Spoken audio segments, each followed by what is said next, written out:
Reka tubasuhuze inshuti bavandimwe mudahwema kutwereka urukundo mudukunda. Imana ibahe umugisha. Tubifurije umunsi mwiza w'umugisha kuri tariki ya none. Njye ndi Porofete Mazimpaka kuri YouTube channel yacu. Turabashimira rero kubw'umugisha mugenda muduhesha, mukatwereka ko mudukunda. Hanyuma mushishikariza gukora subscribe, share, like ndetse na comment kugira ngo dufatikanye kwagura ubwami bw'Imana. Tagira ngo tuze kuganira ku bintu bitandukanye, ariko reka tubanze dusenge. Mana, turagushimiye mu izina rya Yesu. Umugisha umuntu wese dukurikiye, abababaye bagirire neza, abishimye n'abakomeze bishime. Hanyuma buri muntu wese ahabwa ikinini kijyanye n'uburwayi bwe muri iri sengesho, muri iri jambo, muri iki kiganiro tugiye gukora mu izina rya Yesu. Amen. Imana rero ibahe umugisha. Nari mbabwiye ngo ni Porofete Mazimpaka kuri YouTube channel yacu. Ndabizi muradukunda, muradukurikira, muratuganiriza, mukaduha amakuru atandukanye. Hanyuma nongere nshimire n'abajya bandika comment bakadusuhuza. Turabakunda cyane. Imana ibahe umugisha. Kadusuhuza abantu batandukanye bari mu gihugu cy'i Burundi, tusuhuza bari muri Amerika, Australia ndetse no mu Bwongereza, tutibagiwe Abagande ndetse n'Abatanzania. Ibihugu byose bikikije igihugu cyacu cy'u Rwanda turabashuhuje. By'umwihariko uyu mujyi wa Kigali, uturere dutatu, Kicukiro, Gasabo ndetse na Nyarugenge, turababwiye ngo I love you. Turabakunda cyane kubera ko namwe mutwereka urukundo. Rero nari nifuje ko tuganira kuri topic ivuga ngo ni gute umuntu mu wundi, ni gute umuntu yihisha mu wundi, umuntu akakihishamo asenga, aririmba, abwiriza. Numvaga kubera impamvu runaka maze imisi numva mu madini no mu matorero, mu bapasitoro, mu bashumba, mu badiakoni, mu baririmbyi, mu bantu bitwa karaba kuyoboka Imana. Ngira ngo no kwano kuri iyi mihanda mujya mubyumva, ugasanga runaka yatatse runaka, runaka yatatse runaka. Njye numva bavuga ngo ni icyo bita ngo gutwika. Ariko ubashatse gutwika, waza gutwikira hano, waza gutwikira hano koko. Washaka gutwika, waretse Imana ikaba ari igutwikira. Imana akari yitwika bikagenda neza, Imana akari igutwikira bikaryoha. Waretse Imana ikaba ariyo ikugirira neza, hanyuma ku buryo n'ibyo abantu batekereza byose babona ari impfabusa, Imana ikagufasha ikakugirira neza. Uriri guhanganye n'umuntu, yewe runaka, kubera icyo ndwanya, kubera icyo wanyikoreye, ukaza no kwivugira no kuri televiziyo, ubundi umuntu akwikoreye, ukarya, akakwikorera, ukambara, akakwikorera. Nuko dutanga izingisho, bamwe bakavuga ngo ni ibikomere. Oya, ntabwo ari ibikomere ikibazo cyanyu cyangwa se cy'abantu. Wenda bamwe na bamwe, ntabwo nanone muri mwese, nuko umugira inama ntayumve, wamuha ibitekerezo ntabyakire. Ariko Paulo yaravuze ngo kubyo wamenye wongereho. Nta muntu uramenya ibintu biri hejuru y'iby'abandi bantu. Aba bapasitoro mubona babwiriza, abantu mubona bari hiti, abantu bose muzi kuri iyi mihanda bari hiti, ntabwo batangiye bameze kuriya. Oya, ahubwo bagiye bumva amabwiriza bakayashyira mu bikorwa, bagenda bumva amagambo y'Imana, basoma, bigira kuri bakuru babo, bagenda bumva amakuru, bakora urugendo shuri bakabigenderaho.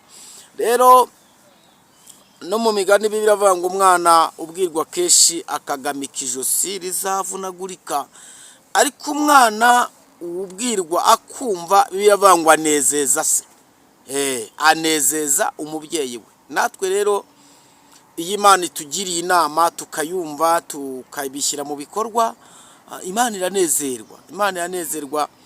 Nicyo cyatumye Imana ihamagara Kuro, Yesaya nyirango 45 uhereye ku murongo wa mbere. Ibi ni byo Uwiteka abwira Kuro wimikishije amavuta. Ni ukomeze usome, uraza kumva uko avuga. Yaramubwiye ngo nzakugenda imbere, nzakugenda imbere, ahataringaniye maringaniza, inzugi z'imiringa n'ibihindizo by'ibyuma. Imana iramubwira ngo hari ibyo nzamenagura, ibindi nkabicamo kabiri.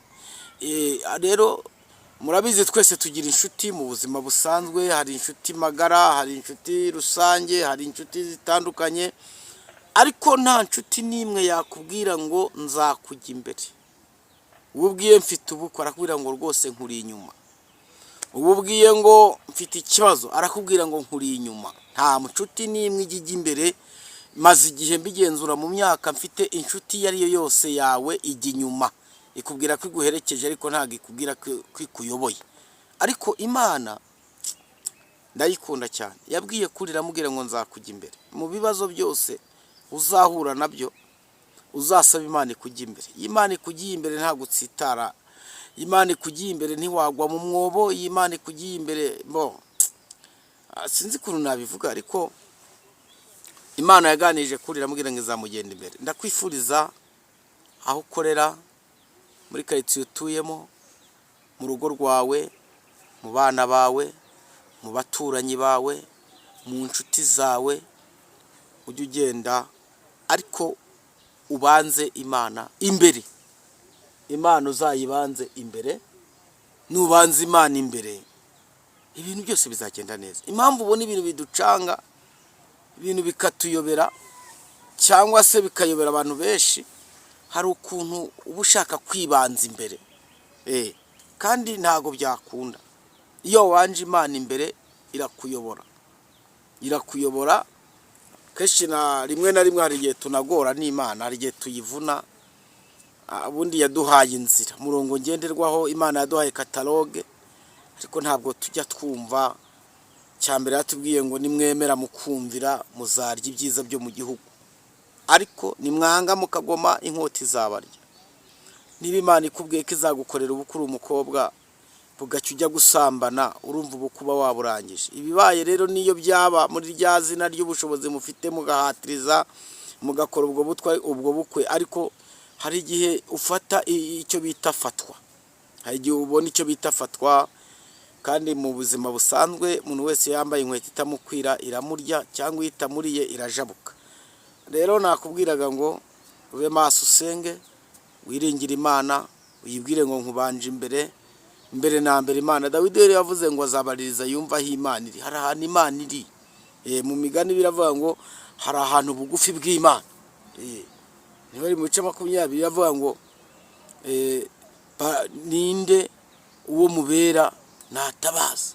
hamagara, noneho wari wagutabara. hamagara, hari umuntu wakumva. igihe umaze uhamagara ntihagire umuntu ukumva, ntihagire umuntu ugutega amatwi. hari igihe umuntu ageramo akabura abantu bamwumva, bamutega amatwi, na telefone yawe ukagira ngo yarapfuye kandi ari nzima. icyo gihe cyakigera, ariko haracyari ibyiringiro. haracyari ibyiringiro yuko igiti cyatemwe cyongera gushibuka kikagira amababi mashya matoto, ubuzima bugakomeza. kina mwanzo kina mwisho, kazi ya Mungu inaendelea. urakennye, urashonje, buzi icyo kwambara, uri imfubyi n'ibyo, uri n'umupfakazi, cyangwa se baranahara ariko bimeze nkaho nta bufite, ariko iringira Imana. Umuswahili yavuze ngo mapenzi si maneno, mapenzi ni ibitendo. Rukundo ntabwo ari amagambo, rukundo ni ibikorwa. urumva buriya hari akantu Imana ikorera umuntu ikakagukorera ku rwego niyo wajya gutandukira wibuka akantu Imana yagukoreye. no mu buzima busanzwe hari ukuntu ubana n'umuntu ukamukorera akantu. hari igihe ushobora gukora kabi, hari igihe ushobora gukora keza, ariko nkwibutse ko mu buzima bwacu tubamo ushobora gukora ibintu 10 kubera ko turi abantu byiza, warenzaho igice cy'akantu kabi. bya bintu byose wakoze bikibagirana, bakabyibagirwa, ariko icyo nkundira Imana yo ntabwo ijya yibagirwa. ushobora gukora ibintu 100 bibi, wakora akantu kamwe keza, bya bintu bibi byose 100 Imana igahita ibisiba. niko Imana imeze, niko iteye, nta marangamutima igira, ntabwo irobanura ku butoni, ariko Imana iratonesha. Imana iratonesha. ndagira ngo rero nkubwire ngo komera, ihanganira ahantu uri. ndabizi neza ko nta joro ridacya. uyu munsi hari abantu bari hiti, ejo bazavaho nawe ujye hiti. uyu munsi hari abantu bagusuzugura, ariko ejo nawe uzubahwa wumva uko icyubahiro Imana itanga kimera. Twakoreye Imana, twarasenze, twarabwirije, abantu barakije, twubatse insengero. Hari ibintu Imana itazibagirwa ku buzima bwacu. Ndabizi neza ko hari ibintu Imana itazibagirwa ku buzima bwacu. Umunyamurenge niwe wavuze ijambo rikomeye ngo yajyanye umugore we kwa muganga, hanyuma ngo baragiye kumubaga cyangwa se kumukorera operation, arangije ngo yiherera ahantu arasenga, abwira Imana ati mva Imana twumvikane, uriya mugore niba mumpaye unshyira mu murimo wawe, ndagukorejwe n'amanywa, nkayobora amateraniro, nkabwiriza, nkajya mu makorari, none agiye gushyirwaho icyuma, agiye kumubaga. Ndabizi ko hari ibintu wokinisha n'ibindi utokinisha. Uwe n'umunyamurenge bakavuze, yaravuze ngo ntiwokinisha ntwarira umugore, ntiwokinisha umugore wanjye apfa. Hanyuma rero hari ibintu mu buzima Imana itakinisha. Ntabwo yakinisha kugusebya, ntiyakinisha kuguteza abantu, bitewe n'iki. Umunyamurenge yavuze ngo Mana wibuke amaturo natanze, wibuke ibya 10 natanze, imfubyi nagaburiye, abapfakazi nambitse. Hari ibintu utokinisha n'ibindi wokinisha. Ndiwo ntwarira umugore. Ako kantu karanejeje, n'ubu mpita nibaza ngo hari ibintu Imana itajya ikinisha. Kandi koko dukurikije amafuti yacu, dukurikije intege nke zacu, Imana yatwica tugapfa tugashiraho. Hanyuma rero wowe utagira imbabazi, we wumva ibintu byaracitse byarayobye, oya, nawe Imana yarakubabariye, jya ubabarira abandi. Ntukagire inzika y'ibyarangiye kubera ko hari ibintu Imana